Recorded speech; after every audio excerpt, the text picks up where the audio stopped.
Olá a todos e a todas, bem-vindos e bem-vindas a mais um episódio do podcast completamente à toa. O meu nome é Ana Rodrigues, sou psicóloga do desporto e neste podcast pretendo trazer-te algumas notícias do mundo desportivo, mas comentá-las sob o ponto de vista psicológico.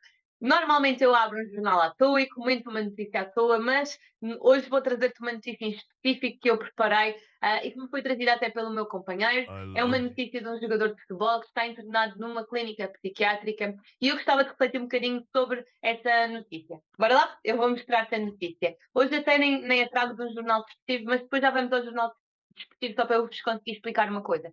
Portanto, advogado diz que é jogador da seleção argentina, sofre com transtorno psiquiátrico. Atenção aqui que transtorno é uma palavra brasileira, nós em Portugal costumamos usar perturbação. Portanto, uma perturbação psicopatológica ou então uma perturbação psiquiátrica, está bem? E que ela vai está internada em uma clínica argentina desde o dia 20 de janeiro. Portanto, esta notícia foi publicada ontem, 1 de fevereiro, mas ele já está internado desde 20 de fevereiro após ser diagnosticado com hipomania. E quando eu li isto, eu juro, eu destaquei, porque apesar de eu não ter, é impossível ter domínio sobre todas as perturbações psicológicas que existem, porque são muitas mesmo, e nós temos um manual de diagnóstico exatamente porque é impossível nós sabermos todas de cor e todos os critérios de diagnóstico de cor, tá bem? Mas isto está toma à vista porque hipomania é um episódio que acontece, são determinados sintomas que aparecem dentro de quadros psicopatológicos, nomeadamente, por exemplo, a bipolaridade, está bem? Mas não é um transtorno em si, e por favor, corrijam-me se eu estiver errada, mandem-me aí um comentário, mas de acordo com aquilo que eu tenho estudado, não é uma perturbação em si, está bem? E este é o perigo de nós falarmos sobre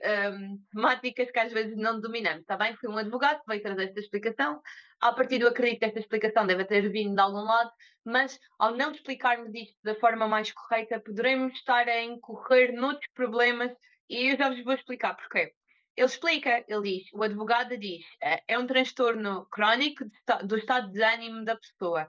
Não está a ser tratado por abuso de drogas ou de álcool, ainda que este tipo de episódios possa ser induzido por substâncias, está bem? Mas por um transtorno psiquiátrico pode fazer com que ele se magoe a si mesmo e pode ser desencadeado por vários fatores. E atenção, que depois explica um bocadinho, vejam cá em cima, que diz um transtorno psiquiátrico caracterizado por impaciência, agitação e impulsividade a um nível elevado. Eu até vou tirar isto um bocadinho para que me ouçam e me vejam com maior atenção. Muitas vezes, quando nós trazemos este tipo de conceitos, este tipo de explicações, e mais quando as trazemos de uma forma menos correta, fazemos com que as pessoas apanhem pelo ar as informações pronto, que se relacionam mais com o seu dia a dia, com a sua vida, e depois tragam isto também para um autodiagnóstico para si próprios. Ou seja, e mais, nós sabemos que o mundo do futebol é um mundo de grande influência. Qualquer criança que goste de futebol, à partida vai olhar para os seus grandes ídolos e dizer eu quero ser como o Ronaldo, o Messi ou o Lavezzi, ok? Então é muito perigoso nós trazermos este tipo de explicações muito corretas e simplórias, porque vão ter uma influência também para as crianças e jovens que estão a assistir a estas notícias, ou os próprios pais e mães que assistem à notícia e depois começam a autodiagnosticar os filhos e é toda uma confusão. Portanto, por isso é que este podcast existe, está bem? Para nós percebermos de uma vez por todas que existem. É ótimo falar sobre saúde mental, mas existem determinadas temáticas e especificidades que têm que ser do domínio apenas das pessoas que estudam e trabalham na área da saúde mental. Não é que agora todos os pais de crianças que são mais irrequietos, que têm algum índice de agressividade, que são mais impulsivos, agora vão diagnosticá-los com uma perturbação hipomaníaca, que à partida não é uma perturbação, mas sim um conjunto de sintomas associados a outras perturbações. Estão a perceber a confusão que eu vos quero trazer? Ok, isto é importante ficar muito atento.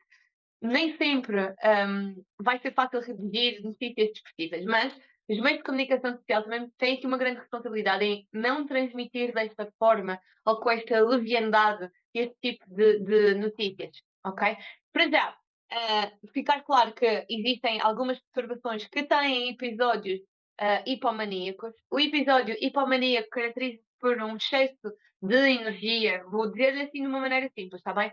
um excesso de energia em determinados momentos da nossa vida, em determinados períodos, que muitas vezes conduzem sim a comportamentos mais impulsivos, mais agressivos, mais eufóricos, por exemplo, procurar contratos de trabalho, procurar parceiros em situações que nós nem dominamos. Portanto, eu acordo e quero, sei lá, euforicamente montar um negócio sobre uma área que eu não domino e começo logo a procurar parceiros financeiros e tudo mais.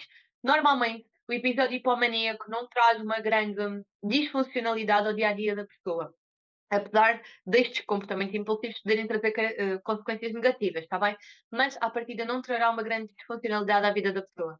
Já por sua vez, e eu vou introduzir aqui outro conceito, nós temos os episódios maníacos, em que os sintomas são praticamente os mesmos, mas com uma intensidade e uma durabilidade muito mais elevadas e que muitas vezes levam, sim, ao internamento das pessoas, principalmente por episódios em que as pessoas ou correram riscos e foi obrigatório ter alguma assistência médica, comportamentos de risco, como por exemplo conduzir a alta velocidade, consumir substâncias psicoativas, entre outros exemplos, ou até mesmo por comportamentos autolesivos, que acho que era o caso do Lavezzi, segundo li nas notícias. Portanto, o Lavezzi acabava por se mutilar e esse histórico de mutilação já vinha previamente e, portanto, foi necessário fazer uma avaliação mais a fundo. Por falar neste diagnóstico, ver o que é que está anteriormente. Há mais uma notícia sobre isto, agora do jornal A Bola, que eu gostava muito de partilhar convosco também, porque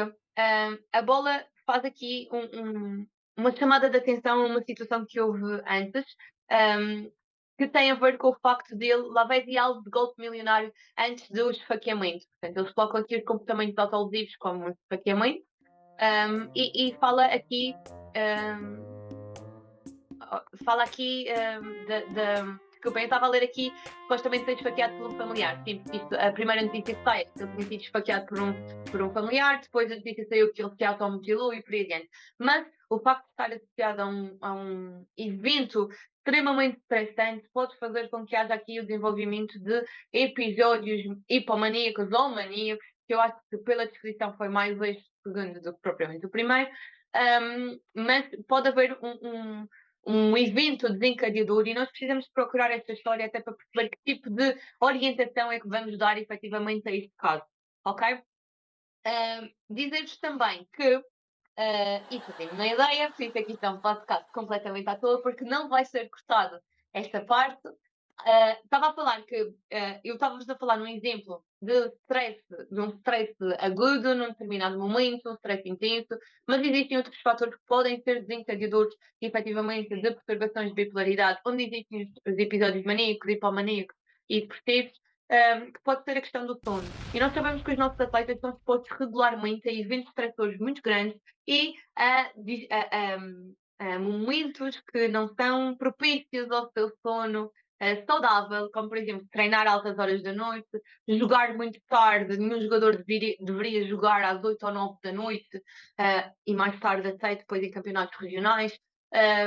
Portanto, nós temos as próprias viagens interferem com o ritmo de sono e, portanto, é muito importante nós termos a noção de que todos estes fatores estressores e de rotinas menos saudáveis que os atletas estão expostos constantemente pode afetar sim a sua saúde mental e portanto temos de estar todos muito conscientes disto e mais do que tudo, dizer-vos que apesar de não haver um tratamento específico para este tipo de sintomatologia, não existe um tratamento para acabar com esta sintomatologia, mas existem tratamentos que servem para reduzir estes sintomas.